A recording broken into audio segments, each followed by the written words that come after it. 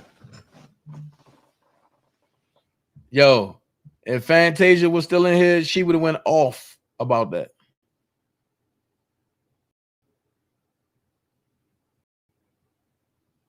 About saying about the lizard people, she would have went off about that.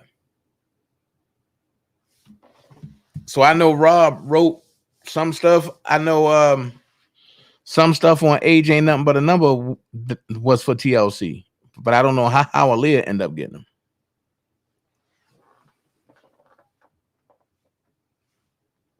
So on that note, y'all be blessed. Y'all have a good day. And y'all understand that this right here, when you playing with Dana J, I'm a pimp walk you down. And don't forget, wait. Don't go nowhere yet. Because I'm a show. I am going to show the trailer to Till My Casket drops one more again. And I'm going to show it twice. All right? So on other terms, I love everybody. Love y'all. My hours have changed at work. I don't want to be going to sleep again. So I see y'all tomorrow. Tonight, I'm going to upload a 5-minute video in response to what was said about me. 5 minutes of clowning. That's it.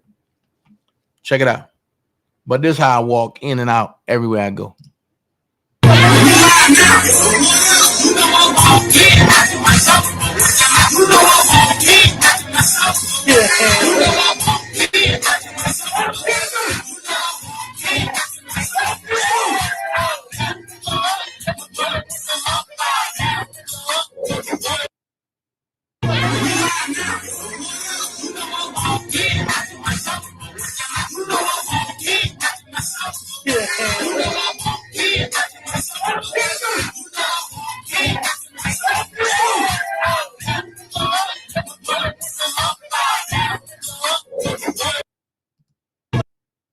I don't like to waste time on stupid conversation. There's no profit in that.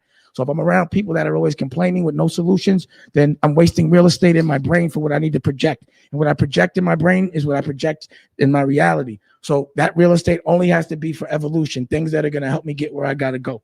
You understand? Help me evolve. So if my conversation with you makes me stagnate, we don't have too much conversation either. I have no time for this stupid ass conversation. Say you love it, what you gonna do now? Hope you're ready, cause I'm really about to put it down. Girl, you know that I will never disrespect you. We love tomorrow, but tonight I wanna spank you. That ass, girl, gotta make it last now. Girl, I'm so thin, I'ma beat it up. There's no such thing as love in these streets. Guess you gonna hit a lick. It's full of hate and lies and deceit. I'm gonna end up locked right back up. What do you want me to do, Dream? I get it how I live, you know that. Man. Straight to it, huh? We ain't playing around. You must have did something real big to have to sell your truck. I just lost 70 bands. All got robbed. Being loyal is the name of the game. I talked to Knight. He said he was with you the night he got killed. It sound like you accusing me of killing my partner. And it's funny how everyone thinks they are till they get smacked in the face by it. Let's see what the streets talking about first. Then you have to figure out who loyalty is loyal to. You checking for my bitch? We are just friends. Is it you? Is it the streets? You still got that gun?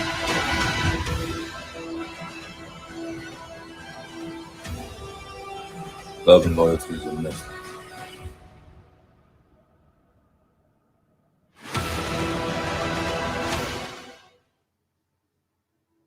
There's no such thing as love in these streets. I guess you going to hit a lick.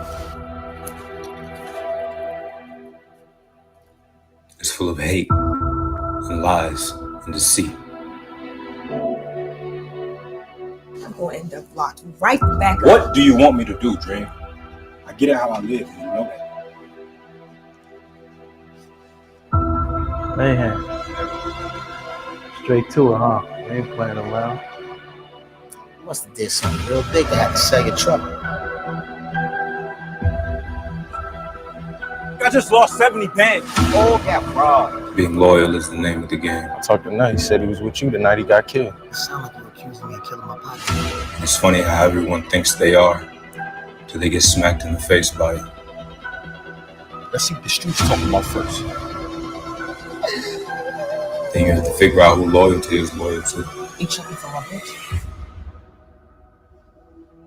We are just friends. Is it you? Or is it the streets? You still got that gun?